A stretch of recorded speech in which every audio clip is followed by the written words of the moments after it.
শিশু রামিসা ধর্ষণ হত্যার বিচার দাবিতে সরগরম রাজপথ, বিক্ষোভ, মানববন্ধনে সোচ্চার সর্বস্তরের মানুষ। দ্রুত বিচার করে দৃষ্টান্ত গড়তে চায় সরকার, আস্থা রাখতে চান ভুক্তভোগীর বাবা।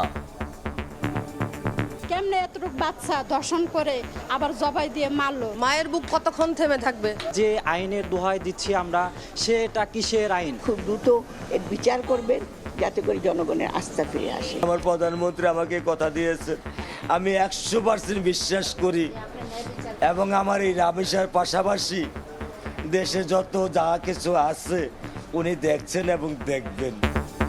অপরাধের প্রমাণ লোপাট সহ 5 কারণে বাড়ছে নৃশংস হত্যাকাণ্ড। বিচারে দীর্ঘসূত্রী তার সুযোগ নিচ্ছে অপরাধীরা। তাদের যে ব্যক্তিত্ব বিকাশ সমাজ বিরোধী একটা মনোভাব নিয়ে এসে বেড়ে উঠেছে। বিচারটা যতক্ষণ পর্যন্ত দৃশ্যমান না করা যাবে, এই ধরনের অপরাধগুলো আপনি কোনোভাবে নিয়ন্ত্রণ করতে পারবেন না। দেখছিলেন প্রধান শিরোনাম। দুপুরের সময়ের সঙ্গে আছে আমি সাইফুল রুদ্র। এবার অন্যান্য শীর্ষ সংবাদ।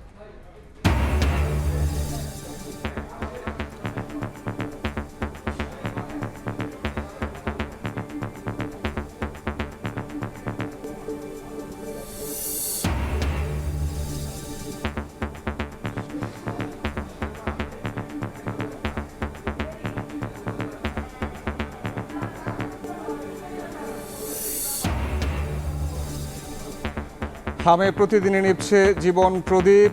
রাজধানীর হাসপাতালে বাড়ছে 6 মাসের কম বয়সী রোগী। সুস্থ হয়ে বাড়ি ফেরাদের 1 মাস আইসোলেশনে রাখার পরামর্শ।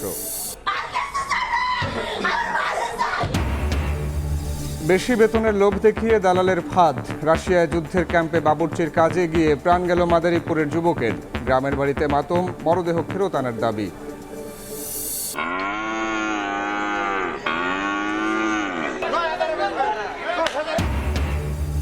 ট্রাকে ট্রাকে হাটে আসছে কোরবানির পশু। মাঝারি আকৃতির গরুতে আগ্রহ বেশি ক্রেতার। বেচাকেনা জমতে লাগবে আরও 2 থেকে 3 দিন। জাল টাকার বিষয়ে সতর্ক পুলিশ।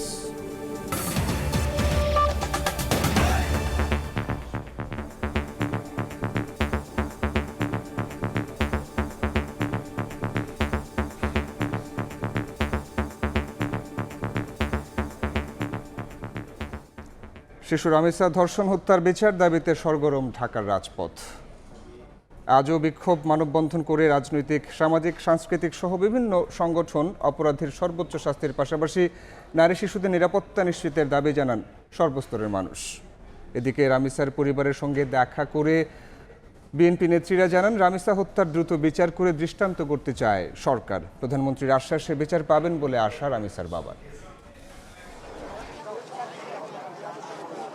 রাজধানীর পল্লবীতে শিশু রামিসা ধর্ষণ হত্যাকাণ্ডের ঘটনায় ফুঁসছে গোটা দেশ। দ্রুত বিচারের দাবিতে রাজধানীর বিভিন্ন স্থানে শুক্রবারও বিক্ষোভ ও অবস্থান কর্মসূচি পালন করেন বিক্ষুব্ধ জনতা।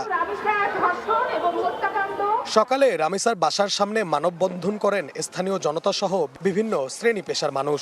অপরাধীর কঠোর শাস্তি ও সবার নিরাপত্তা নিশ্চিতের দাবি তাদের। আমার মেয়েটা কোথায় গেছে, আমার মেয়েটা কোন জায়গায় যাবে, কে কি করলো না করলো, এই চিন্তা নিয়েই বাপ মা সারাক্ষণ থাকে। আসামিকে ধরার পরও আমরা কাল ক্ষেপণ করতেছি, তাকে আমরা ফাঁসি কার্যকর করতে পারতেছি না। এদিন রামিসার পরিবারের সঙ্গে দেখা করতে যান বিএনপির স্থায়ী কমিটির সদস্য সেলিমা রহমান ও সংরক্ষিত নারী আসনের সংসদ সদস্য নিপুণ রায় চৌধুরী। তাদেরকে পেয়ে কান্নায় ভেঙে পড়েন রামিসার বাবা।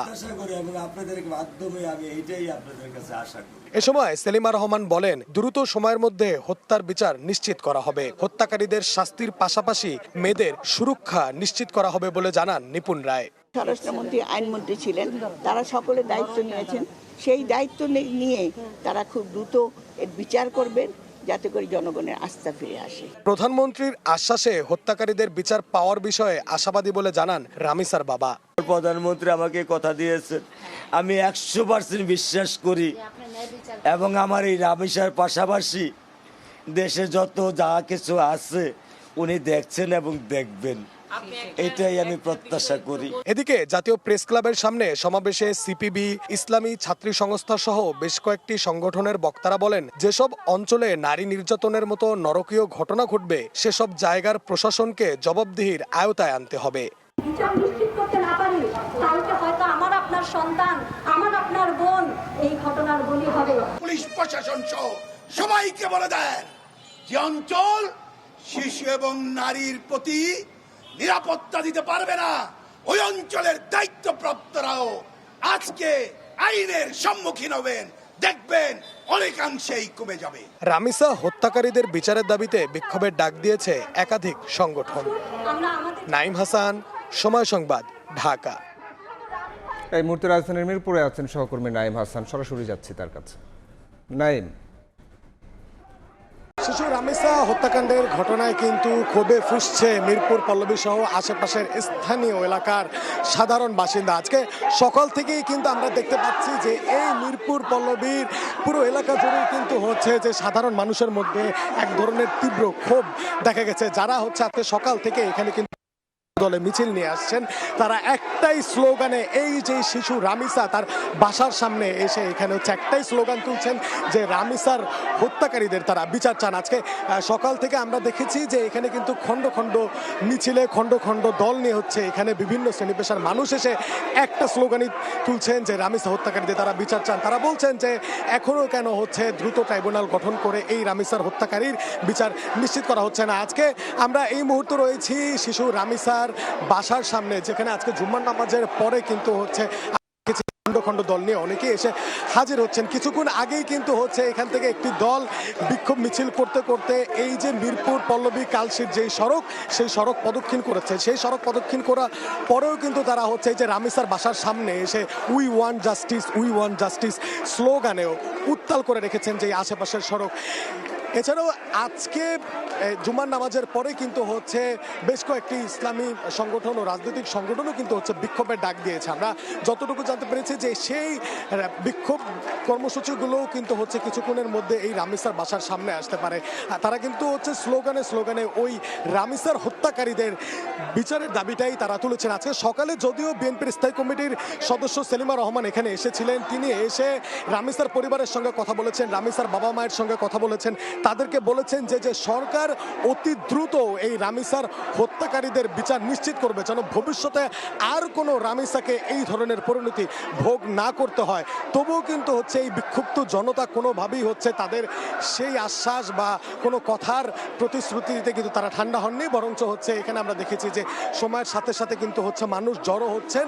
সেখানে যেমন রয়েছে যে রামিসার যেই শিশু শ্রেণীকক্ষের যেই সহপাঠীরা রয়েছেন তাদের থেকে শুরু করে হচ্ছে কিন্তু আমরা দেখেছি বয়সরধরাও কিন্তু হচ্ছে এই ছিলে এই বিক্ষোভ কর্মসূচিতে এসে যোগদান করছেন। তারা কিন্তু হচ্ছে ওই একটাই স্লোগান তাদের গলায় তুলেছেন যে we want justice, we want justice, আমরা রামিসার হত্যাকারীদের শাস্তি নিশ্চিত করতে চাই। তো এই ছিল আমার কাছে রাজধানীর মিরপুরের পল্লবী থেকে রামিসার নৃশংস হত্যাকাণ্ডের সর্বশেষ। পল্লবী থেকে যুক্ত হয়েছিলেন সহকর্মী নাইম হাসান। এদিকে রামিসা হত্যার বিচার সহ বিভিন্ন দাবিতে বায়তুল মোকাররমের সামনে বিক্ষোভ মিছিল বের করেছেন মুসল্লিরা। এই মুহূর্তে সেখানে আছেন সহকর্মী দিন মোহাম্মদ সাব্বির, সরাসরি যাচ্ছি তার কাছে। সাব্বির,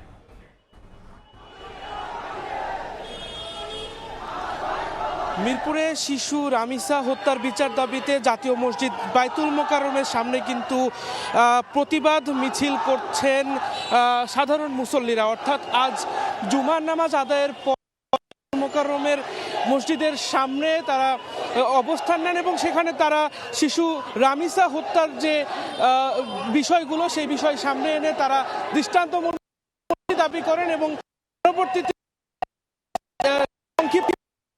এই মুহূর্তে তারা পুরানা পল্টন এলাকায় একটি বিক্ষোভ মিছিল বের করেছেন এবং বিক্ষোভ মিছিলে আপনারা দেখতে পাচ্ছেন তারা সেই ধর্ষকের যে হত্যা, ধর্ষণ পরবর্তীতে রামিসাকে হত্যার যে বিচার, সেই হত্যাকারীকে বিচারের দৃষ্টান্তমূলক বিচারের জন্য তারা কিন্তু বিভিন্ন ধরনের স্লোগানের মাধ্যমে সেই বিচারের দাবি তারা জানাচ্ছেন।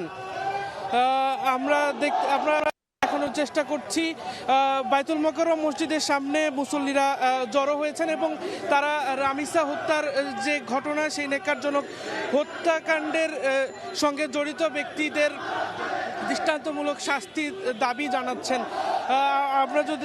আপনারা দেখছেন যে আসলে আজ জাতীয় মসজিদ বায়তুল মোকাররমে জুমার নামাজ আদায়ের পর তারা একটি সংক্ষিপ্ত সমাবেশ করে। সেই সমাবেশে উপস্থিত বক্তারা যেমনটি বলেছেন যে আসলে আইনগত সংস্কার এবং দৃষ্টান্তমূলক শাস্তির যে চর্চা সেটি যদি প্রতিষ্ঠা করা যায় তাহলে এ ধরনের অপরাধ কমানো সম্ভব বলে এই বক্তারা জানান। তো এই ছিল আমার কাছে জাতীয় মসজিদ বাইতুল মোকাররমের সামনে থেকে সর্বশেষ।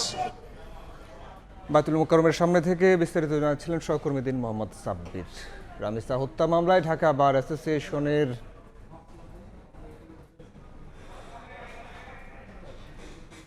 কোনো আইনজীবী আসামি পক্ষে লড়বেন না, সংগঠনের সভাপতি অ্যাডভোকেট আনোয়ার জাহিদ ভূঁইয়া বিষয়টি নিশ্চিত করেছেন। জানান, এমন নৃশংস হত্যাকারীর পক্ষে মামলা পরিচালনা করতে চান না।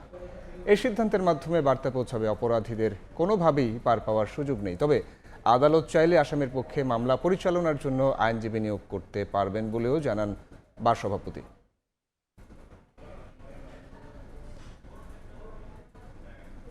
এদিকে শিশু রামিসা ধর্ষণ হত্যা মামলায় গ্রেফতার সোহেল রানার বিভিন্ন অপরাধমূলক কর্মকাণ্ডে জড়িত থাকার প্রমাণ পাওয়া গেছে বলে জানিয়েছেন ডিবি প্রধান শফিকুল ইসলাম।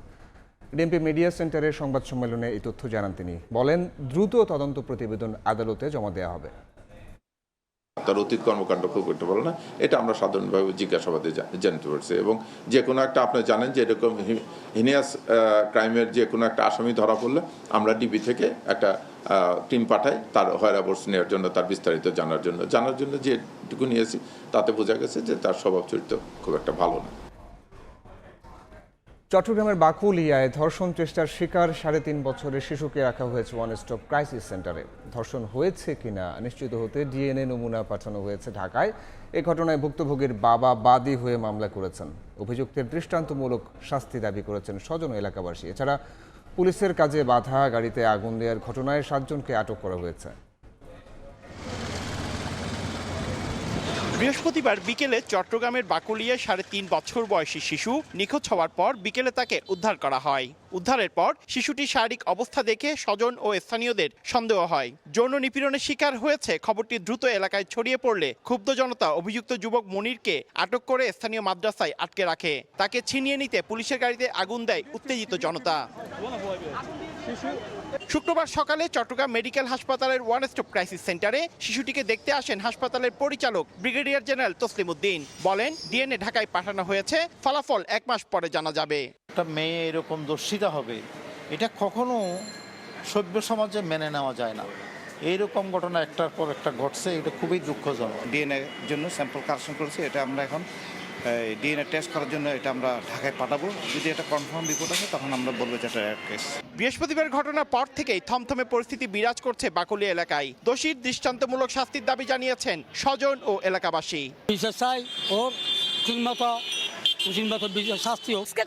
কালকে করবে আমার আজকে করবে মুখার এরকম কাণ্ডা বিচার চাই। একজন মরলে 10 জন শিক্ষা পাইব। ফাঁসি দেওয়া উচিত সাথে সাথে, কারণ ও যে কাম করছে এটা তো মানবিক কারবার না। আমাদের বাংলার মাটিতে এগুলো বিচার হচ্ছে না, এগুলো বিচার হলে আমরা খুশি হব। এ ঘটনায় শিশুটির বাবা বাদী হয়ে থানায় মামলা করেছেন। পুলিশের কাজে বাধা, গাড়িতে আগুন দেওয়ার ঘটনায় 7 জনকে আটক করা হয়েছে। আমাদের 7 জন অ্যারেস্ট আছে এবং আপনারা জানেন যে সেখানে আমাদের যে পুলিশের কর্তৃপক্ষ যে বাধা দিয়েছে দেখেছেন। আমরা আমাদের অনেক 30 থেকে 35 জন ফোর্স বিভিন্নভাবে আক্রান্তের শিকার হয়েছে। বাবা বাদী হয়ে মামলা করেছে। দোষীদের দৃষ্টান্তমূলক জন্য আপনারা কি ব্যবস্থা নেবেন? অবশ্যই আমরা দৃষ্টান্তমূলক শাস্তি আমরা নিশ্চিত করার জন্য যা যা করণীয় আমরা করব। পুলিশের কাজে বাধা, গাড়িতে আগুন ও হামলার ঘটনায়ও মামলা হবে বলে জানিয়েছে পুলিশ। পার্থপ্রতিম বিশ্বাস, সময় সংবাদ, চট্টগ্রাম। অপরাধের প্রমাণ লোপাট, তাৎক্ষণিক আতঙ্ক, চরম ক্ষোভ সহ 5টি কারণে বাড়ছে নৃশংস হত্যাকাণ্ড, এমন পর্যবেক্ষণ মনোবিশ্লেষকদের। বারবার এমন ঘটনার পেছনে বিচার প্রক্রিয়ায় দীর্ঘসূত্রিতাই অন্যতম কারণ বলেও বলছেন সমাজে অপরাধ বিশ্লেষকরা। পুলিশের ভাষ্য, হত্যাকাণ্ডের ধরন বিবেচনায় নিয়ে গভীরভাবে অনুসন্ধান করা হচ্ছে। বিস্তারিত বুলবুল রেজা রিপোর্টে। শিক্ষা প্রতিষ্ঠান থেকে রাজপথ, পাড়া মহল্লা, সর্বত্রই প্রতিবাদের ঝড়। শিশু রামিসার নির্মম ও পৈশাচিক হত্যাকাণ্ডে ফুঁসছে গোটা দেশ। ক্ষুব্ধ প্রতিক্রিয়া ঝরছে অনলাইন অফলাইনে। এ ঘটনায় সামাজিক যোগাযোগ মাধ্যমে উপচে পড়ছে নেটিজেনদের ক্ষোভ। কারো প্রত্যাশা দ্রুততম সময়ে অভিযুক্তের সর্বোচ্চ শাস্তি। আবার এই ঘটনাও আর 10টি ঘটনার মতো হারিয়ে যাওয়ার শঙ্কায় হতাশ অনেকেই। গত 2 সপ্তাহে রাজধানীতে বেশ কয়েকটি চাঞ্চল্যকর হত্যাকাণ্ড ঘটেছে। এর মধ্যে সবচেয়ে বেশি আলোড়ন সৃষ্টি করেছে পল্লবীর শিশু রামিসা হত্যা এবং মুগদার প্রবাসী হত্যাকাণ্ড। 19 মে রাজধানীর পল্লবীতে 7 বছরের শিশু রামিসাকে ধর্ষণের পর গলা কেটে হত্যা করা হয়, পরে মরদেহ কয়েক টুকরো করা হয়। 17 মে সৌদি প্রবাসী মোকাররমকে ঘুমের ওষুধ খাইয়ে নৃশংসভাবে হত্যা করেন পরকীয়া জড়ানো প্রেমিকা, পরে মরদেহ 8 টুকরো করা হয়। শরীয়তপুরে জিয়াউদ্দিন সর্দার নামের এক ব্যক্তিকে হত্যার পর মরদেহ টুকরো টুকরো করে নদী ও ডোবায় ফেলে দেয় তার স্ত্রী। পুলিশ বলছে আইন শৃঙ্খলা রক্ষাকারী বাহিনীর চোখ ফাঁকি দিতে ধরন বদলাচ্ছে অপরাধীরা। সময়ের প্রয়োজনে ইন্ডাস্ট্রিয়াল পুলিশ আসছে, সময়ের প্রয়োজনে নৌ পুলিশ আসছে, সময়ের প্রয়োজনে ট্যুরিস্ট পুলিশ আসছে। যখনই যে সমস্যাটা আসতেছে, যেটা বেশি করে হচ্ছে, ওইটার আলোকে আমাকে এক্সপার্ট লোক গড়ে তুলতে হবে। মনোবিজ্ঞান ও অপরাধ বিজ্ঞানের দৃষ্টিকোণ থেকে খুনিদের এমন হিংস্রতা ও মরদেহ বিকৃত করার পেছনে 5টি কারণের কথা বলা হচ্ছে। এগুলো হচ্ছে অপরাধের প্রমাণ লোপাট, তাৎক্ষণিক আতঙ্ক, চরম ক্ষোভ, প্রতিশোধ ও ওভারকিল, সহানুভূতির অভাব এবং মিডিয়া ও প্রযুক্তির নেতিবাচক প্রভাব। প্ল্যান করার সময় আসলে এটাকে ইনক্লুড করে যে পরবর্তীতে তারা লাশ নিয়ে কী করবে। আরেকটা হচ্ছে যে অতিরিক্ত ক্ষোভ, যে ব্যক্তিটাকে সে হত্যা করলো তার উপর একটা ক্ষোভ তার আগে থেকে ছিল। এখন হত্যা করার পরে যেহেতু লাশটার রেজিস্ট্যান্স করতে পারবে না বা কোনো বাধা দিতে পারবে না, তাই লাশের উপরে সে ঝাঁপিয়ে পড়ে। বিশেষজ্ঞদের ভাষ্য, এসব ক্ষেত্রে বিচার প্রক্রিয়ার দীর্ঘসূত্রতার সুযোগ নিচ্ছে পেশাদার অপরাধীরা। বিচারটা যতক্ষণ পর্যন্ত দৃশ্যমান না করা যাবে ততদিন পর্যন্ত বা ততক্ষণ পর্যন্ত এই ধরনের অপরাধগুলো আপনি কোনোভাবে নিয়ন্ত্রণ করতে পারবেন না।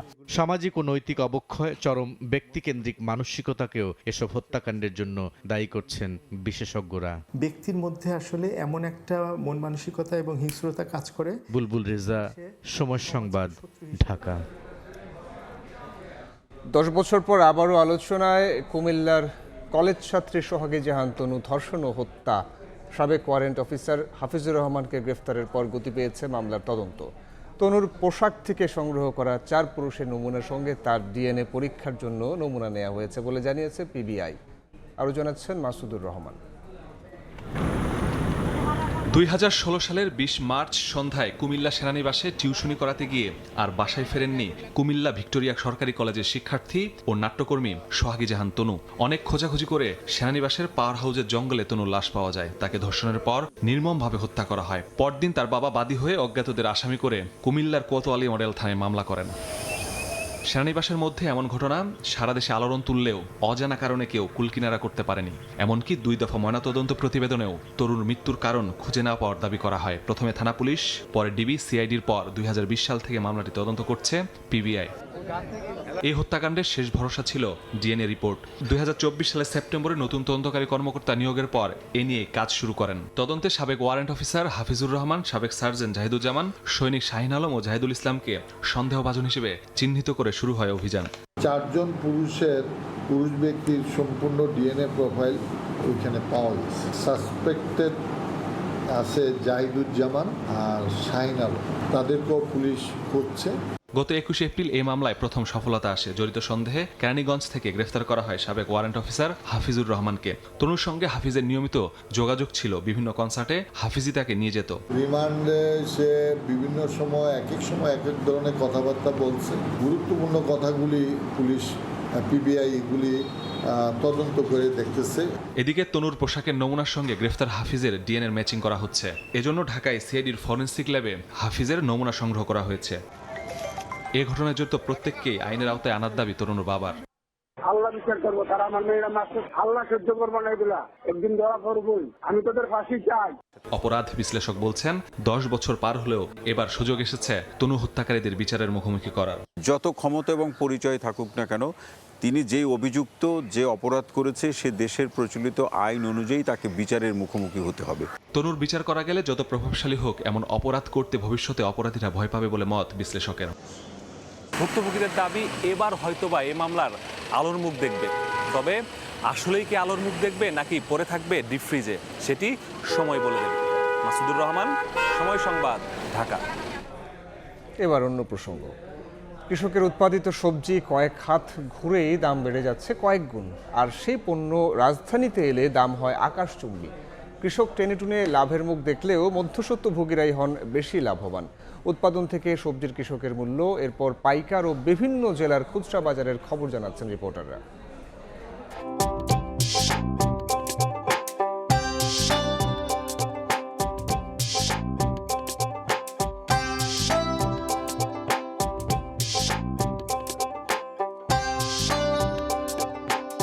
জেলার অন্যতম সবজি পটল। কৃষি বিভাগ বলছে জেলায় প্রায় 1000 হেক্টর জমিতে পটলের আবাদ করা হয়েছে। স্থানীয় চাষিরা বলছেন প্রতি বিঘা জমিতে পটল উৎপাদনে খরচ হয় প্রায় 55 থেকে 60 হাজার টাকা। চাষিরা বলছেন প্রতি কেজি পটল বর্তমান বাজারে পাইকারি আড়তে বিক্রি হচ্ছে 35 থেকে 40 টাকা।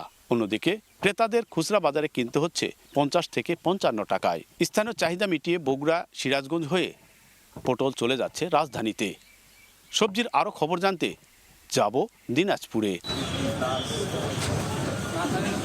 জেলা কৃষি সম্প্রসার অধিদপ্তর যেটা বলছেন, এবারে টমেটোর আবাদ হয়েছে 1108 হেক্টর জমিতে। এই বাজার থেকে কিন্তু খুচরা যারা বিক্রি করেন তারা এখান থেকে টমেটো নিয়ে যায়, তারা বিক্রি করেন আমরা বাজারে, সেখানে কিন্তু 45 থেকে 50 টাকা তারা প্রতি কেজি বিক্রি করেন। আর কৃষকরা যেটা বলছেন যে প্রতি বিঘায় তাদের খরচ হয়েছে আপনার 24 থেকে 25 হাজার টাকা। যে উৎপাদিত যে টমেটো দিনাজপুরের, সেটি কিন্তু জেলার চাহিদা মিটিয়ে রাজধানী ঢাকা সহ বিভিন্ন জেলায় যায়।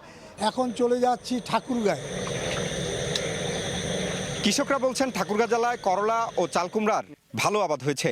1 বিঘা জমিতে করলা চাষে খরচ হয়েছে 40 থেকে 45 হাজার টাকা, আর চালকুমড়ায় খরচ হয়েছে 35 থেকে 40 হাজার টাকা। সরাসরি কৃষকের ব্যবসায়ীর কাছে কেজি দরে বিক্রি করছেন 25 থেকে 27 টাকা কেজি দরে। আর এই করলা যখন পাইকারি বাজারে যাচ্ছে তখন 30 থেকে 32 টাকা কেজি দরে বিক্রি হচ্ছে। খুচরা বাজারে বিক্রি হচ্ছে 35 থেকে 40 টাকা কেজি দরে। ঠিক তেমনি চালকুমড়া এই মাঠ থেকে বিক্রি হচ্ছে 25 থেকে 27 টাকা পার পিস, এবং এই চালকুমড়া যখন পাইকারি বাজারে যাচ্ছে তখন 30 থেকে 35 টাকা পার পিস বিক্রি হচ্ছে। সেটি যখন খুচরা বাজারে যাচ্ছে তখন বিক্রি হচ্ছে 35 থেকে 40 টাকা পার পিস। আর এসব উৎপাদিত যেই সবজি জেলার চাহিদা পূরণ করে রাজধানী ঢাকায় চলে যাচ্ছে ট্রাকে করে। এই ছিল ঠাকুরগাঁ থেকে। আমরা আরও সবজির দরদামের কথা জানবো। চলে যাচ্ছি খুলনায়। খুলনা জেলায় এবার 230 হেক্টর জমিতে বরবটির আবাদ হয়েছে, যেখানে বিঘাপতি 2300 কেজি বরবটি উৎপাদন সম্ভব আর খরচ 20,000 টাকা। কৃষকরা বলছেন 20 টাকা কেজি দরে তারা বরবটি বিক্রি করতে পারেন। মাঝে দুই ব্যাপারীর হাত ঘুরে পাইকারি বাজারে যা বিক্রি হয় 40 থেকে 50 টাকা কেজি দরে। চলতি সপ্তাহে খুলনার খুচরা বাজারের তথ্য বলছে বরবটি বিক্রি হচ্ছে 70 থেকে 80 টাকা কেজি দরে। একই চিত্র বেগুনের বাজারেও। সর্বোচ্চ 20 টাকা কেজি দরে কৃষক বিক্রি করলেও তা খুচরা বাজারে 70 থেকে 80 টাকা কেজি দরে বিক্রি হচ্ছে। জেলার চাহিদা মিটিয়ে খুলনার এসব সবজি চলে যায় রাজধানী সহ দেশের বিভিন্ন প্রান্তে। সবজি বাজারের খবর এখন জানবো আমরা ঝিনাইদহ থেকে। ঝিনাইদহের 6 উপজেলায় এবছর 243 হেক্টর জমিতে শশার আবাদ হয়েছে, যা থেকে কৃষি বিভাগ আশা করছে 4260 মেট্রিক টন। স্থানীয় বাজারে প্রতি কেজি শশা পাইকারি বিক্রি হয়েছে 45 টাকা কেজিতে, যা খুচরা পর্যায়ে বিক্রি হচ্ছে 65 টাকা কেজি দরে, যেখানে কৃষকের উৎপাদন হয়েছে প্রায় 35 টাকাতে। ঝিনাইদহের উৎপাদিত এই শশা জেলার চাহিদা মিটিয়ে পাঠানো হচ্ছে রাজধানী ঢাকাতেও। সবজির পাইকারি ও খুচরা দর জানতে আমরা চলে যাচ্ছি কুমিল্লায়। কুমিল্লা জেলার প্রায় 450 হেক্টর জমিতে আবাদ করা হচ্ছে এই কচুরলতি। উৎপাদন খরচ মন প্রতি 800 থেকে 1000 টাকা হলেও কৃষক বিক্রি করছেন 1000 থেকে 1200 টাকা। পাইকারি বাজারে মন প্রতি কচুরলতি বিক্রি হচ্ছে 1400 থেকে 1500 টাকা ধরে, এবং কুমিল্লা জেলার যে খুচরা বাজারগুলো রয়েছে সেখানে এই কচুরলতি মন প্রতি বিক্রি হচ্ছে 2000 থেকে 2200 টাকা পর্যন্ত। কুমিল্লা জেলার 17টি উপজেলা এবং 18টি থানার চাহিদা মিটিয়ে এই কচুরলতি পৌঁছে যাচ্ছে রাজধানী ঢাকায়। কাজী নজরুলের জন্মজয়ন্তী অনুষ্ঠান উদ্বোধন করতে কাল ময়মনসিংহের ত্রিশালে যাবেন প্রধানমন্ত্রী তারেক রহমান। অংশ নেবেন খাল খনন কর্মসূচিতেও। সরকার প্রধানের সফর ঘিরে ত্রিশাল জুড়ে সাজ রব। আর এই মুহূর্তে নজরুল একাডেমি মাঠে আছেন সহকর্মী ওবায়দুল হক। সরাসরি যাচ্ছি তার কাছে। ওবায়দুল, নিশ্চয়ই শুনতে পাচ্ছেন? জাতীয় কবি কাজী নজরুল ইসলামের ১২৭তম জন্মজয়ন্তী উৎসব শুরু হচ্ছে আগামীকাল এবং এই ৩ দিনব্যাপী এই উৎসবের অনুষ্ঠানমালার উদ্বোধন করবেন প্রধানমন্ত্রী তারেক রহমান এবং এই উৎসবকে কেন্দ্র করে এবং প্রধানমন্ত্রীর আগমনকে ঘিরে কিন্তু ব্যাপক উৎসাহ উদ্দীপনা এবং অন্যরকম সাজ রব বিরাজ করছে এই ময়মনসিংহের ত্রিশাল উপজেলায় এবং যেখানে কবির স্মৃতিবিজড়িত বাল্য বিদ্যাপীঠ দরিরামপুর উচ্চ বিদ্যালয়ের যে মাঠ, এই মাঠের যে নজরুল মঞ্চ রয়েছে সেই মঞ্চটি ইতিমধ্যে সম্পূর্ণ প্রস্তুত করা হয়েছে এবং এই মঞ্চের সামনের যে প্যান্ডেল করা হয়েছে 250 ফুট দৈর্ঘ্য এবং 100 ফুট প্রস্থের যে প্যান্ডেল করা হয়েছে, এই প্যান্ডেলের যে শেষ মুহূর্তের প্রস্তুতি সেটি কিন্তু এই মুহূর্তে চলছে এবং প্রধানমন্ত্রীর আগমনকে ঘিরে কিন্তু স্থানীয় প্রশাসন, সাংস্কৃতিক সংগঠন সর্বস্তরের মানুষের মাঝে কিন্তু উচ্ছ্বাস বিরাজ করছে এবং প্রধানমন্ত্রী বিকেল 3:30টায় এখানে উদ্বোধন করবেন। এর আগে দুপুর 12:30টায় বৈলোর কানহর এলাকায় একটি ধরার খাল পুনর্খনন করবেন, যে খালটি মরহুম সাবেক প্রেসিডেন্ট জিয়াউর রহমান তিনি এটি খনন করেছে। তারপর দীর্ঘ সময় এটি আসলে যে খালটি মৃতপ্রায় হয়ে গেছে সেটি পুনর্জাগরণের জন্য আবার এই খালটি পুনর্খনন করা হবে। তো এই ছিল আমার কাছে প্রধানমন্ত্রীর আগমনকে ঘিরে আসলে ময়মনসিংহের ত্রিশালের সবশেষ প্রস্তুতির খবর। ত্রিশাল থেকে যুক্ত হয়েছিলেন সহকর্মী ওবায়দুল হক। আমলাতান্ত্রিক জটিলতার কারণে সরকারের সিদ্ধান্ত গ্রহণ প্রক্রিয়া বিলম্বিত হয় বলে মন্তব্য করেছেন বিএনপির স্থায়ী কমিটির সদস্য ডক্টর আব্দুল মঈন খান। তিনি অভিযোগ করেন এর নেতিবাচক প্রভাব পড়ে দেশের শিক্ষা ব্যবস্থার উপর। দুপুরে যাত্রাবাড়ির এক অনুষ্ঠানে তিনি এসব কথা বলেন। সরকারের সবচেয়ে বড় সমস্যা হচ্ছে সেটা সিদ্ধান্ত গ্রহণ প্রক্রিয়া। সেটা সরকারের ভিতরে যেমন সমস্যা আমি মনে করি, সেটা ব্যুরোক্রেসির এই যে সমস্যা, সেটা দুঃখজনকভাবে সরকারি বিশ্ববিদ্যালয়গুলোতেও একই পর্যায়ে নেমে এসেছে। এখানে আধুনিক চিন্তা করতে হবে, সামনের দিকে এগিয়ে যাওয়ার কথা ভাবতে হবে, নতুন প্রজন্মের কথা ভাবতে হবে।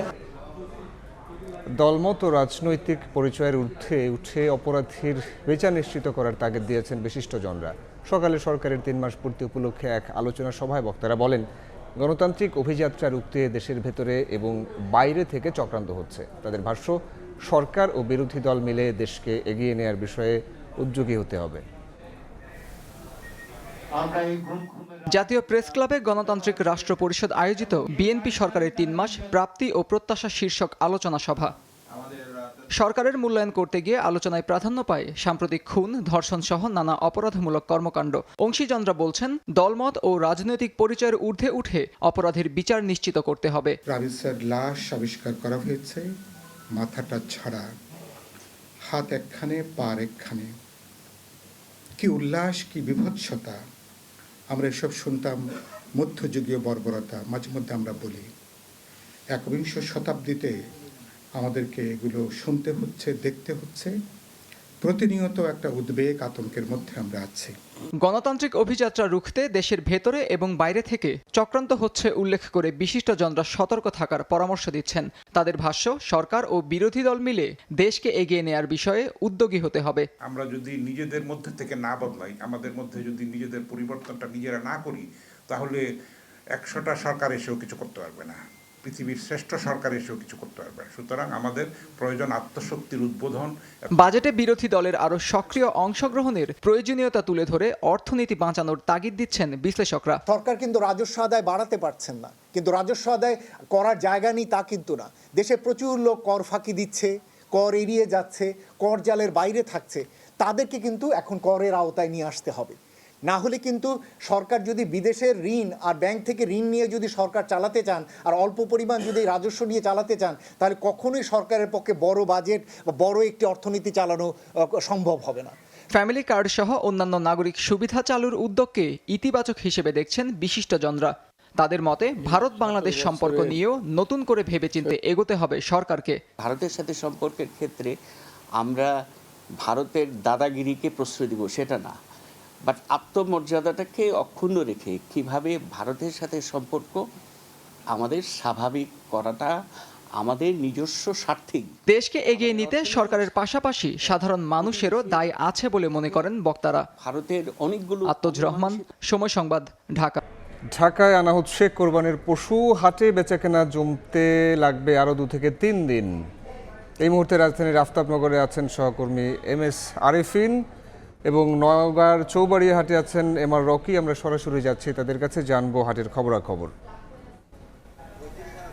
আরিফিন, পবিত্র ঈদুল আজহার আর হাতে গোনা কয়েকটা দিন বাকি, এ লক্ষ্যেই কিন্তু রাজধানীর ঈদের হাটগুলোতে কিন্তু পশুর আনাগোনা শুরু হয়েছে। ব্যাপারীরা গতকাল রাত থেকে শুক্রবারকে লক্ষ্য করেই কিন্তু পশু আনতে শুরু করেছে। আমরা সকাল থেকে দেখেছি বিভিন্ন ট্রাক বাসে করে পশু আসতে শুরু করেছে রাজধানীর হাটগুলোতে, যদিও এর পরিমাণ কিন্তু কিছুটা কম। ব্যবসায়ীরা বলছেন যে রবি কিংবা সোমবার থেকে কিন্তু পশুর পরিমাণ বাড়তে পারে, কারণ তারা বলছেন যে রাজধানীবাসী যেহেতু কোরবানির পশু নিয়ে রাখার জায়গা সংকুলানে ভোগেন, সে কারণে কোরবানির এই বেচাকেনা কিন্তু শুরু হতে আরও 2 থেকে 3 দিন সময় লাগবে বলে তারা আমাদেরকে জানিয়েছে। তো এই মুহূর্তে আমরা রয়েছি রাজধানীর আফতাবনগর পশুর হাটে। সেখানে গরু দড়িতে বেঁধে, খুঁটির সঙ্গে বেঁধে কিছুটা অলস সময়ই পার করছেন আসলে ব্যাপারী এবং ব্যবসায়ীরা। তারা বলছেন যে শুরুতে কোরবানির হাটের মুখে কিংবা সম্মুখ সারিতে যদি পশুগুলোকে রাখা যায় তাহলে ক্রেতাদের দৃষ্টি আকর্ষণে সুবিধা হয়, অর্থাৎ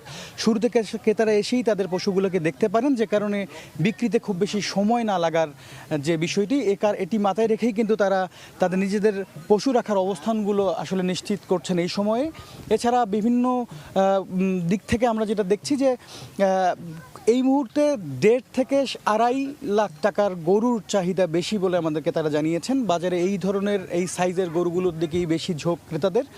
এছাড়া 10 লাখ পর্যন্ত গরু রয়েছে এই বাজারটিতে। তারা বলছেন যে যেহেতু শুক্রবার বিকেল নাগাদ হয়তো ক্রেতা আনাগোনা বাড়বে এবং আগামী রবি থেকে সোমবারের মধ্যেই কিন্তু বেচা বিক্রি আরও তুমুলভাবে বাড়বে বলে তারা আমাদেরকে জানিয়েছেন। তো কোরবানি হাটের বিস্তারিত তথ্য আরও জানাতে নওগাঁ থেকে যুক্ত হচ্ছেন সহকর্মী MR রকি। তৃণমূল, খামারি, ব্যাপারী এবং সেই সাথে বাহারি জাতের বাহারি রঙের গরুর এই মহা মিলন মেলা বলা যায় এই চৌবাড়িয়া হাটে। আমরা দেখেছি এই অঞ্চলের যারা এই কুরবানিকে ঘিরে পশু লালন পালন করেছিলেন তারা কিন্তু আজকে এই হাটটি শেষ হাট, এই কারণে তাদের পশুগুলো এই মুহূর্তে হাটে তুলেছেন। বিপুল পশু সমারোহ, সার্বিকভাবে বাজার ব্যবস্থায় আমরা দেখছিলাম দূরের প্রচুর পরিমাণের ব্যাপারী এখানে এসেছে এবং দর হাঁকাহাঁকি হচ্ছে। এই মুহূর্তে কিন্তু তারা মূলত বাজারটিকে যাচাই করছেন।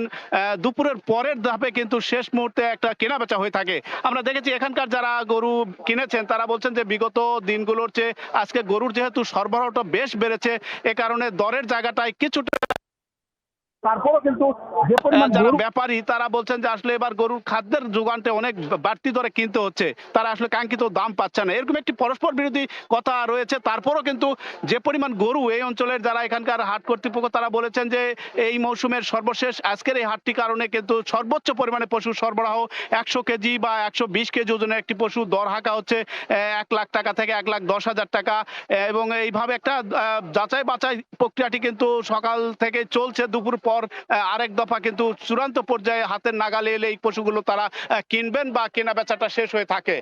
সব মিলে এই প্রক্রিয়াটি আরো সপ্তাহ রয়েছে, যেহেতু ঈদুল আজহার এই হাটের পাশাপাশি যারা এখানে কিনতে পারছেন না আরেক হাটে যাবেন। এই প্রক্রিয়ায় কিন্তু সর্বোচ্চ পরিমাণে এই অঞ্চলে পশুর একটা সর্বোচ্চ সমারোহ কিন্তু এই হাটগুলোতে আমরা লক্ষ্য করছি। এই ছিল সার্বিক নওগাঁর চৌবাড়িয়া হাটের পশু কেনাবেচার খবর আমার কাছে। নওগাঁ থেকে MR রকি এবং রাজধানীর আফতাবনগর হাট থেকে যুক্ত হয়েছিলেন MS আরিফিন, জানাচ্ছিলেন পশু বেচা কেনার খবর। ঢাকায় বেড়েই চলেছে হামের রোগী। টিকা দেওয়ার পর 6 মাসের কম বয়সী রোগীর সংখ্যা কমলেও বেড়েছে 6 মাসের বেশি বয়সী রোগীর সংখ্যা। এদিকে সুস্থ হয়ে বাড়ি ফেরার সংখ্যাও বাড়ছে। বিশেষজ্ঞরা বলছেন সুস্থ হলেও দীর্ঘমেয়াদে রাখতে হবে ফলো আপে, না হলে এর পরেও আবার সংক্রমিত হওয়ার ঝুঁকি থেকে যাবে। 2 মাসেও নিয়ন্ত্রণে আসেনি হাম।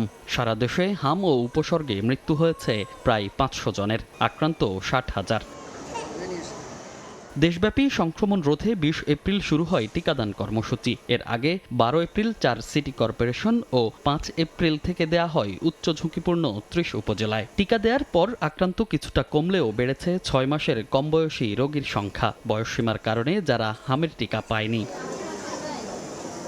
সারা দেশের মতো অপরিবর্তিত রাজধানীর হাসপাতালগুলোর রোগীর সংখ্যাও, যদিও সুস্থ হয়ে বাড়িও ফিরছে অনেকে। বয়স হলো 6 মাস, 2 সপ্তাহ যাবত জ্বরের পর থেকেই আর কি হামলা ধরা পড়ছে। ছেলেকে দেওয়া হয়নি, ওকেও দেওয়া হয়নি।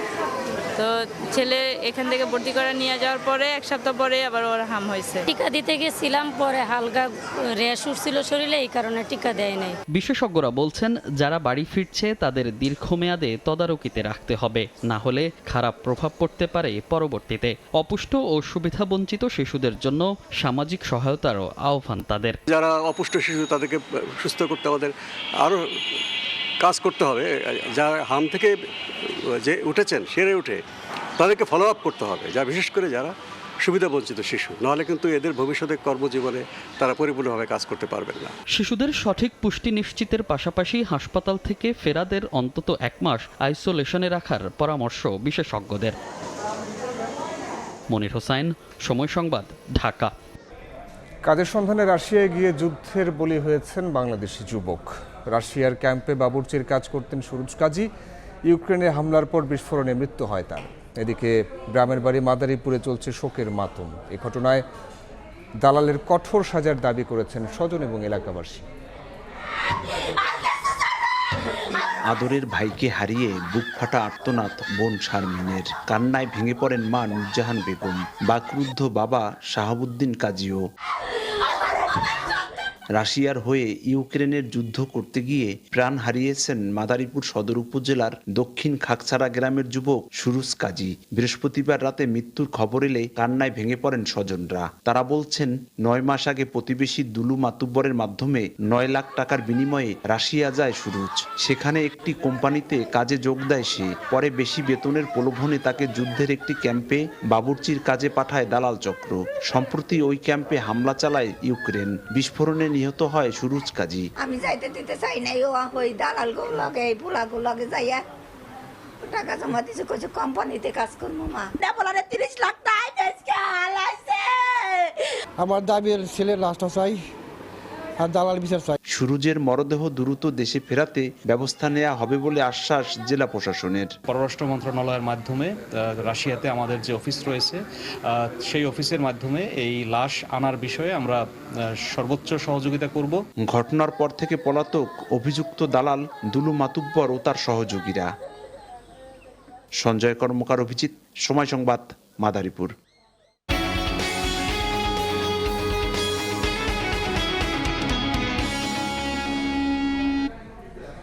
সবজির চড়া দামে কাঁচা বাজারে আসা ক্রেতার পকেট খালি হচ্ছে। বেশিরভাগ সবজি বিক্রি হচ্ছে 80 টাকার বেশিতে। এজন্য চাহিদার বিপরীতে পর্যাপ্ত সরবরাহ না থাকাকে দায়ী করছেন বিক্রেতারা। কোরবানির ঈদকে কেন্দ্র করে বাড়তে শুরু করেছে মশলার দামও।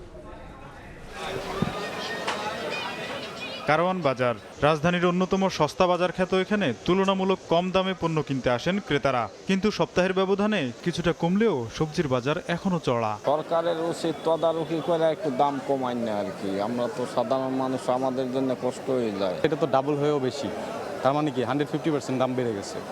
এখন এটা কেন বেড়ে গেছে? সাপ্লাই নেই, আর যাদের কাছে আছে তাদেরও অল্প। সাপ্তাহিক ছুটির দিনে চাহিদা মতো সরবরাহ না পাওয়া ও ক্রেতা কমে যাওয়ায় অবিকৃত সবজি নষ্টের হিসাব করতে গিয়েই উচ্চ মূল্যে বিক্রি করতে বাধ্য হচ্ছেন বলে দাবি বিক্রেতাদের। কিছু সবজির দাম বেশি, যেটা হচ্ছে টমেটো, গাজর, এগুলোর দামটা বেশি। এগুলো বাংলাদেশের সিজন টমেটো বিক্রি হচ্ছে 80 থেকে 100 টাকার ভিতরে ভালোগুলা। গাজর দেশিটা 100 টাকা, 90 টাকা।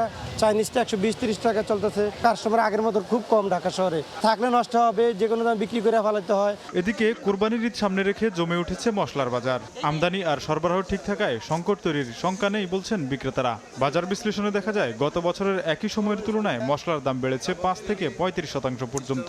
সব মুরগির দাম বর্তমানে নিয়ন্ত্রণ আছে, তখন আস্তে আস্তে মনে করো কমের দিকে থাকবে। এই হারে সর্ব আছে, দাম বাড়ার কোনো আশঙ্কা নাই। নতুন মশলা দেখলাম, যাচাই বাছাই করে নিলাম। এলাচির দাম বাড়তে, এটাও আগের তো বাড়তে, এখন কিছু দামে বাড়ে না। এলাচির কেজি হয়েছে আপনার 4,500, 5,000, ভালো মানেরটা হয়েছে আপনার 5,500। দাম কিন্তু অনেক বেশি, সাধারণ মানুষের ক্ষমতার মধ্যে নেই বলা চলে, অনেক কষ্ট করে হয়তো কিনতে হবে।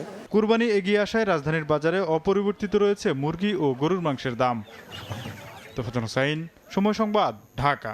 পক্ষের আলোচনায় অগ্রগতি হলেও পরমাণু ইস্যুতে কঠোর অবস্থানে যুক্তরাষ্ট্র ও ইরান। ইরানের উচ্চ মাত্রায় সমৃদ্ধ ইউরেনিয়াম যুক্তরাষ্ট্রের কাছে হস্তান্তরের দাবি জানিয়েছেন প্রেসিডেন্ট ডোনাল্ড ট্রাম্প।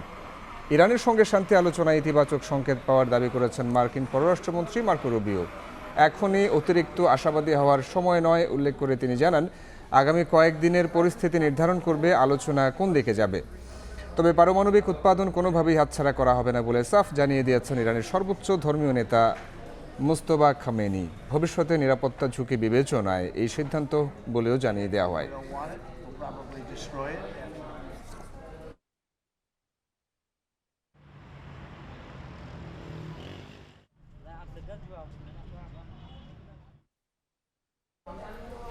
বাংলাদেশ জাতীয় ফুটবল দলের নতুন প্রধান কোচ হিসেবে দায়িত্ব নিয়েছেন থমাস টুলি। নিজেদের অফিসিয়াল ফেসবুক পেজে বিষয়টি নিশ্চিত করেছে বাফুফে। দলের ডাগআউট সামলানোর দায়িত্ব নিয়ে ৬৫ বছর বয়সী এই জার্মান বংশোদ্ভূত কোচ সকালেই ঢাকায় পা রেখেছেন। হ্যাভিয়ার কাবরেরা অধ্যায় শেষে বাফুফে ২ বছরের জন্য কোচ নিয়োগের বিজ্ঞপ্তি দিয়েছিল। যাচাই বাছাই শেষে ওয়েলসের কোচ ক্রিস কোলম্যানকে নিয়ে আগ্রহ থাকলেও পরবর্তীতে এজেন্ট ফি নিয়ে জটিলতায় আর হয়নি। ডুলিকেই বেছে নেয় বাফুফে। বিশ্ব ফুটবলে ৪৩ বছরের অভিজ্ঞতা রয়েছে তার। জন্মসূত্রে জার্মান হলেও সাবেক ডিফেন্সিভ মিডফিল্ডার টমাস টুলির জীবন কেটেছে মার্কিন জার্সিতে। যুক্তরাষ্ট্রের হয়ে ৭ বছরের আন্তর্জাতিক ক্যারিয়ারে ৮১ ম্যাচ খেলেন এবং গোল করেন ৭টি। এর আগে গায়ানা জাতীয় দলের দায়িত্বে ছিলেন ডুলি। সবকিছু ঠিকঠাক থাকলে আগামী রোববার থেকে বাংলাদেশ দলের ক্যাম্পে তাকে দেখা যাবে।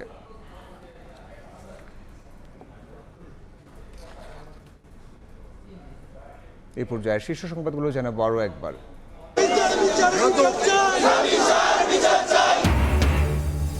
রামিসা ধর্ষণ হত্যার প্রতিবাদে উত্তপ্ত রাজপথ। সর্বস্তরের দাবি অপরাধীর সর্বোচ্চ শাস্তি, দ্রুত বিচার করে দৃষ্টান্ত করতে চায় সরকার, আস্থা রাখছেন ভুক্তভোগীর বাবা। হামে প্রতিদিনই নিভছে জীবন প্রদীপ। রাজধানীর হাসপাতালে বাড়ছে ৬ মাসের কম বয়সী রোগী। সুস্থ হয়ে বাড়ি ফেরাদের ১ মাস আইসোলেশনে রাখার পরামর্শ। এবং কয়েক হাত ঘুরে ঢাকায় আসতেই সবজির দাম আকাশচুম্বী। ক্ষেত থেকে কেনা দরের ৪ গুণ বেশিতে বিক্রি। কৃষক টেনে টুনে বাঁচলেও পকেট ভারী মধ্যস্বত্বের।